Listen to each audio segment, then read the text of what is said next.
Hi, I'm Crystal.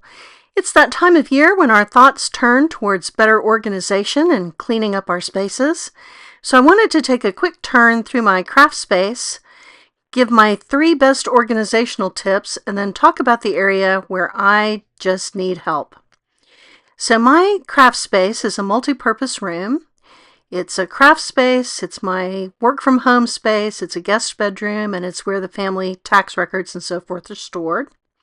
I have got shelves all along one wall from about waist high to the ceiling. I've got some rolling carts underneath that. Then I've got the fold out futon, folds out into a bed underneath there.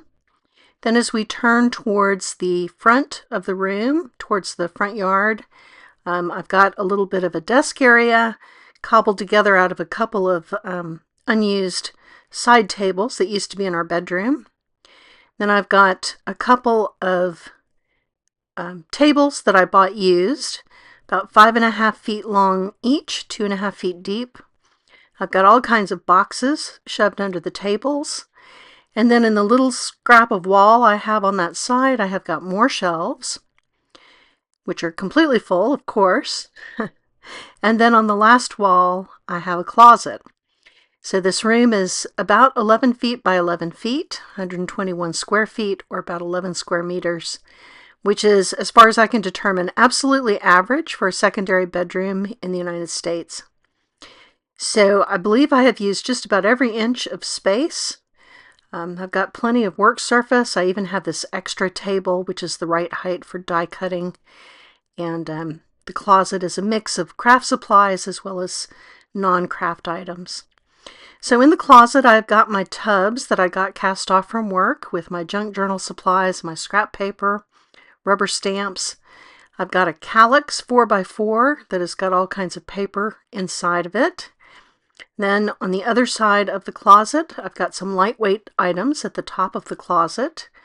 Then in the middle, I've got a beautiful painting that my mother did, and a few items stored on top of these kind of random plastic drawers. I don't even remember where I got those.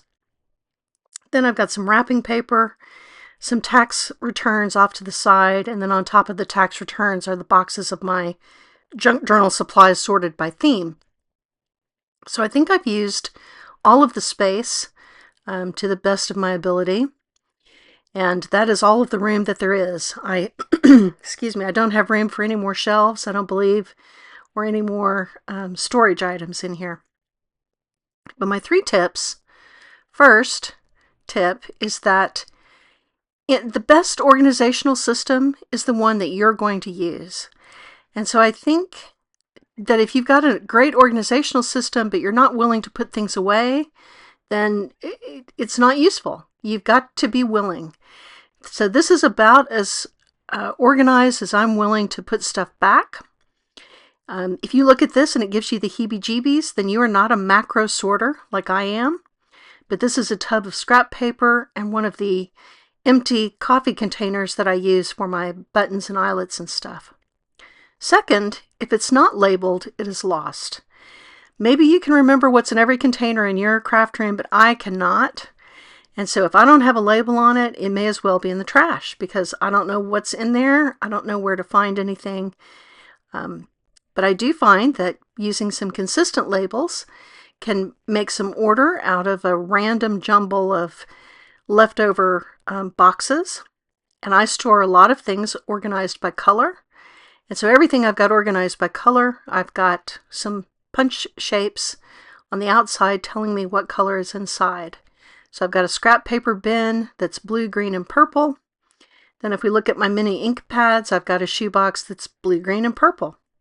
So my approach is consistent, and anything that's organized by color, I've got these same dots. So over on this wall full of shelves, I have got the 3D items, and so I've got coffee containers that are organized by color. Then I've got the black, gray, and white all together, brown, beige, and tan together, metallic together.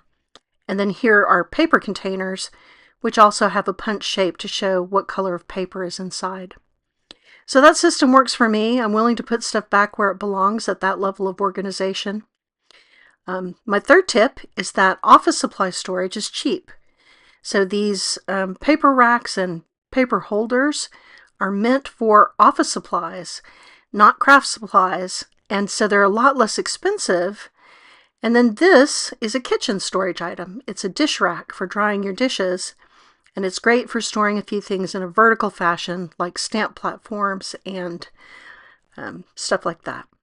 I am still looking for a good way to handle projects in process. So I could use some tips because my current system is this, piled up on the fold-out bed, which is not great. So I would be really interested to hear your best organizational tips and your input. Thanks for joining me today.